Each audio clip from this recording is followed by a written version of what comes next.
Hi, my name is TJ Larkin, and this is a Video Safety Minute. The topic today is going to be the high-risk employee.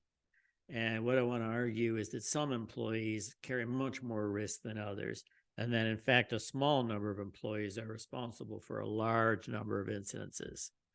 So an operator's reported that there's a pump which is having high vibration. This is the maintenance supervisor. He's going to send someone out to inspect the pump.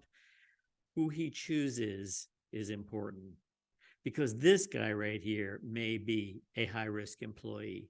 And if he sends that person out to inspect the pump, all of a sudden this activity becomes very high risk. This person is not a high-risk employee, and if he sends that person out to inspect the pump, there may be little or no risk involved at all. That a large part of the risk is not in the equipment. It's not even in the activity. It's in the person who's doing it.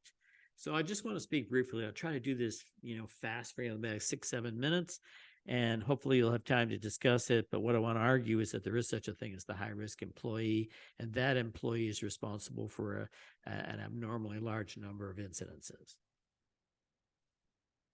Probably the best study I've seen in this area was done by Shell. They did it at their Deer Park manufacturing facility in Texas. It's a 5-year study, involves more than 1,700 employees. And what did Shell find? Shell found that 3% of their employees were responsible for 22% of their incidences. So in other words, they have some high-risk employees. Now, there's nothing unusual about the Shell study. We see this result over and over and over again. It's a very common finding.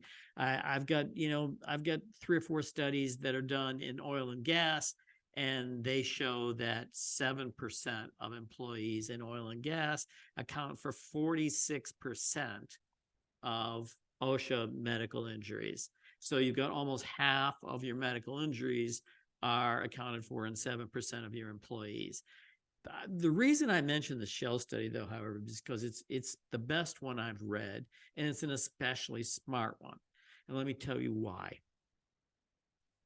The major argument against this finding is that, well, of course, a small number of employees account for a large number of incidences, because only a small number of employees do things that are high risk, that are involved in high risk activities. Now, Shell's kind of refuted this, because what they did is they divided up their sample according to occupational groups: operators, electricians, maintenance people, crafts. I think crafts were carpenters, painters, insulators, instrument equipment, people like that. And they separated these occupational groups and found the same result within each of the 4 occupational groups. And what that meant is people who are engaged in similar activities still have a disproportionate number of incidences in a relatively small number of employees. The finding that a small number of employees account for a large number of incidences was found within each one of their occupational groups, which makes the Shell study typical in the sense they found a common result, but smarter than most, and that eliminated the argument, well, the people are, of course, these people are injured and cause incidents because they work in high-risk activities. No, it was found across all 4 occupational groups. Let me show you it's really nice research where people identified their high-risk employees. And this is a trucking study. It's a massive study. 500,000 long-haul truck drivers studied over a 3-year period by the American Transportation Research Institute. And what did they find? They found that having an accident as a truck driver increases your chances of a second accident by a huge 87%. Check out a second finding in the same study, which is even more dramatic. A reckless driving ticket that a driver gets increases the chance of him or her having an accident by 325%. Well, why is this so smart? These people are identifying their high-risk employees. Their high-risk employees are people who've had an accident, or even way more so, people who've had a reckless driving ticket. Now they know who their high-risk employees are. Now, once you know who your high-risk employees are, what can you do about it? Well, this is a second trucking study that's particularly smart because of what they did. They took all the routes inside the trucking company and they classified them according to risk. So number 1 routes routes were the riskiest, and they put them all into one, and less risk and less risk and less risk, down to 4. And then whenever anybody had a moving ticket violation or an accident, no matter how small, any driver, they were immediately assigned to the lowest risk routes. And then if they finished 6 months inside, they got graduated to the next one, the next one, the next one. These were also higher paid. So they had a process for identifying their high risk employees, and then a way of managing them once they had them. Well, what was the result? Well, 13%, the study was done over 7 years. 13% of their drivers went through this entire system. They had an accident or a ticket, they got demoted to the lowest level, they made their way back up to the top. So it happened to 13% of their drivers. So roughly 13% of their drivers were high-risk employees. Well, what happened to their accidents? Over a 7-year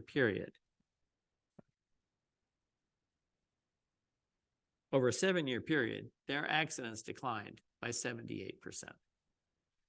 Even though they had a large increase in the miles that they drove, the company just became more successful as driving more miles. They still had a 78% reduction in accidents because they identified high-risk drivers and had a system for dealing with them. Now, most of my audience is oil and gas, mining, construction, chemical companies. I don't know how to identify our high-risk employees. Maybe you people do. And then if you identified them, I'm not even sure what you would do with them. I'm just not smart enough or haven't spent enough time to think all this through. But let me give you one recommendation that I do feel confident about. I read a lot of accident investigations. I read a lot of accident investigations because we do a thing called, lessons learned. Companies send us their accident investigation. It might be 20, 30, 40, 50 pages. And we digest all that information, and then we produce a lesson learned, which they're in turn going to send to all of their employees. And this would typically be a lesson learned for us. This is what most of them look like. So they're going to have dramatic illustrations. You're going to have small call-out text, which explains the event. I don't really want to talk about this right now. This is how to do a lesson learned. Maybe we'll do a separate one on that. What I want to talk about is the fact that in order to do these, I have to read a lot of accident investigations. And the most striking thing about them is that there are no people in them. There may be the most intense investigation you can imagine into the material. I've just done one where a heat exchanger exploded. And there's a huge section on, oh God, what was it called? HTHA. It was high temperature hydrogen attack. And it's a very technical section on, little cracks that got formed in the heat exchanger. They're not visible with the eye, and you got an X-ray, and you can't see them, you can't feel them, they're not even on the surface, they're inside the mind. There's a detailed investigation into the material, right? Into the heat exchanger itself. And I'm not making fun of that, or I'm not saying you shouldn't have that. Obviously you should. But isn't it kind of weird to do page after page on the material and do nothing on the employees that were involved in the incident? I mean, a huge part of your risk is in the people. How could you claim to be doing an accident investigation and not say anything about any of the people? It just doesn't make sense. Well, I know you guys are engineering dominated organizations, so let me try to make it easier for you. What would this look like? It's not really hard to do. This is not hard to do. If you have an accident investigation, right? Page after page after page of it, you should require that there's a people section in your investigation template. There's a people section. So what would that look like? Well, if this is one of the people involved in the incident you're investigating, you just want to ask some very straightforward questions. In the 4 to 6 week period before this incident happened, what was his relationship like with his supervisor? What was his relationship like with his coworkers? Let's interview his supervisor and coworkers and report on those results. Did anyone notice a personality change in this individual? Was there a change in his work performance? Was there a change in his absenteeism? Were people aware of important things that were going on at home? What was going on in his home life? Let's start investigating the person, because when we do, we're going to find out that there are high-risk people in our companies. And can we begin to, if we learn what a high-risk person looks like, can we begin to identify those people? And then, like the trucking company did, can we start to think of, well, now we've identified our high-risk people. There are people who are having intense arguments with their supervisors. They're not getting along with their coworkers. People are reporting a personality change. Their work performance is declining. Their absenteeism is increasing. They got a problem. If we identify these people, well, then what the hell are we going to do with them? Maybe what we do is we go to training. I don't know what to do with them, but maybe we go to training.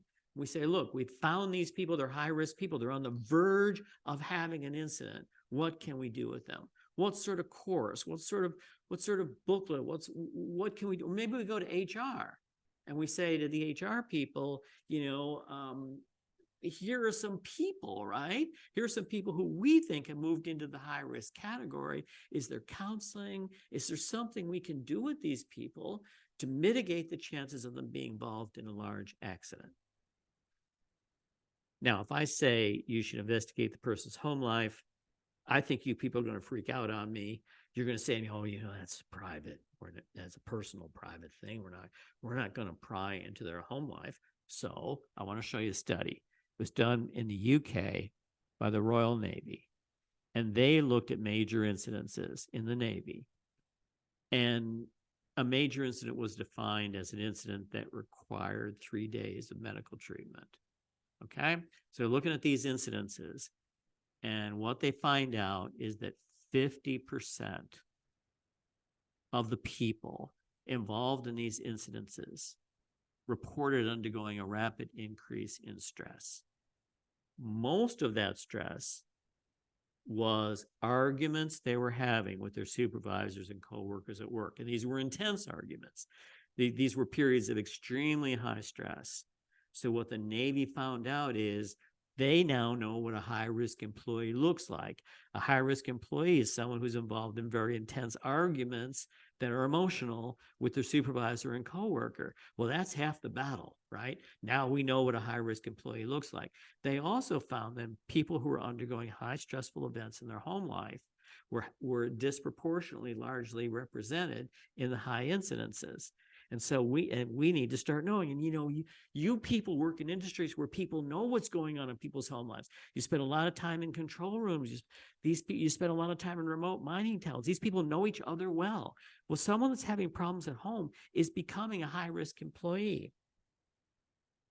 We need to know what's going on in people's lives, because if we do, what study found is that people who are undergoing serious financial problems like bankruptcy, people with serious medical issues like cancer, people who are undergoing serious personal things like divorce, had high stress events and were overrepresented in the major incidences by a huge degree. 50% of the major incidences involve people who are undergoing these high stress situations. So now we can start to identify who these people are, both at work and at home, and then we can start thinking about what resources do we bring to bear to make these people less likely to be involved in a bad incident. So that's kind of the smartest thing I can think of in a short period of time. I think what's beyond dispute is that there are high-risk employees, okay? No one argues about that. The evidence is overwhelming. What's trickier is both, number one, how do we identify them? And then two, what do we do with them once you have identified them? And I'm kind of trying to give you some hints on, at least from an accident investigation point of view, how you would do that. Well, these are the references. These are the 4 studies that I quote in the Safety Minute. Feel free to come back, freeze the screen, stop and have a look at these, or send me an email. I'll try to send you the original. And this is me. I'm TJ. It stands for Thomas James. Everyone calls me TJ. Feel free to do that. And guys took a picture of me here. I made dinner for the little team, and we're gonna have dinner as soon as I finish this thing. And I'm like not a good cook. I'm a horrible cook, but I'm like really interested in cooking. Only recently I've become interested in cooking. And so they took a picture of me cooking for the group. Now, if you have comments, criticisms, oh God, teacher, you're crazy. You don't know what you're talking about. Fine. And you want to request future topics, well, send me an email. I'd be curious to hear what you think. And I appreciate you coming and listening to me and putting up with me. And I'll do another one of these soon. And I hope it's valuable for you. Thank you very much. Bye.